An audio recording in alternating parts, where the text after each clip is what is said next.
ایک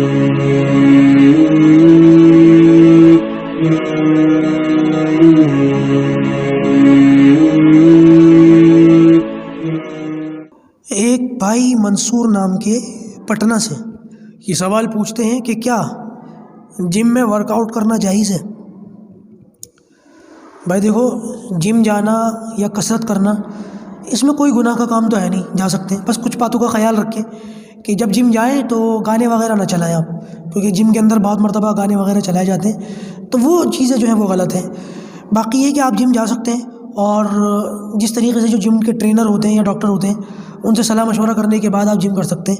میری ایک درخواست یہ ہے کہ آج کل جو حالات ہم دیکھ رہے ہیں اور سن رہے ہیں، لوگوں کی غذائیں تو معقول ہے نہیں، لوگ جم میں جا کر کے پتہ نہیں کیوں اپنے آپ کو سلمان خان سمجھتے ہیں۔ وہ سوچتے ہیں کہ بس انسٹنٹ باڈی بن جائے، کچھ ہی دنوں کے اندر، کچھ ہی وقت کے اندر جو ہے معاملہ سامنے آ جائے۔ بھائی خدا کے واسطے جم جا کر جو ہے نا، میں دوبارہ کہہ رہا ہوں، جم جا کر خود کو سلمان خان مت سمجھو، وہ باڈی بلڈر ہے، کوئی فلم اسٹار بھی ہے تو اس کی باڈی مشہور ہے، تو لوگ اس طریقے کی، اور جم والے اس کی فوٹو وغیرہ لگاتے بھی ہیں اس کے، یا اس کے جس طریقے کی وہ باڈی بلڈر ہوتے ہیں ان کے فوٹو لگاتے ہیں، تو کیا ہوتا ہے، لوگ عام طور سے کمزور ہوتے ہیں، غذائیں اتنی اچھی ہوتی ہیں۔ میرا ایک ساتھی وہ جم گیا، پہلے دن اس کو الٹی ہو گئی، تو ٹرینر نے اس سے کہا کہ کل سے کھجوریں کھا کر آنا۔ تو بھائی بات دراصل یہ ہے، ایکسرسائز کرو لیکن اتنی کرو جتنی کہ وہ بتائے، اور وہ چیزیں اپنے پروٹین وغیرہ میں استعمال کرو جتنی کہ آپ کے جو ہے وہ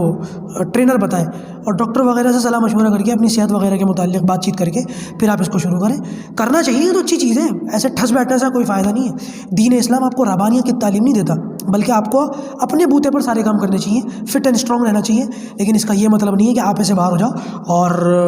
اتنا زیادہ ورک آؤٹ کر لو کہ خدا نخواستہ جان پر بنائے بیمار ہو جاؤ۔ بعض لوگ مر جاتے ہیں، اس طریقے کی خبریں ہم نے سنی ہیں کہ بعض لوگ مر جاتے ہیں اوور ورک آؤٹ کرنے کی وجہ سے، غذائیں ہوتی نہیں ہیں، الٹی سیدھی کر لی اور وہ ایک دم ہارٹ اٹیک آ گیا اور کوئی ایسی بات ہو گئی جس کی وجہ سے اللہ کو پیارے ہو گئے۔ تو بھائی جذبات میں آ کے ایکسرسائز مت کریں، دھیان سے کریں۔ اللہ خیر عافیت کا معاملہ فرمائے۔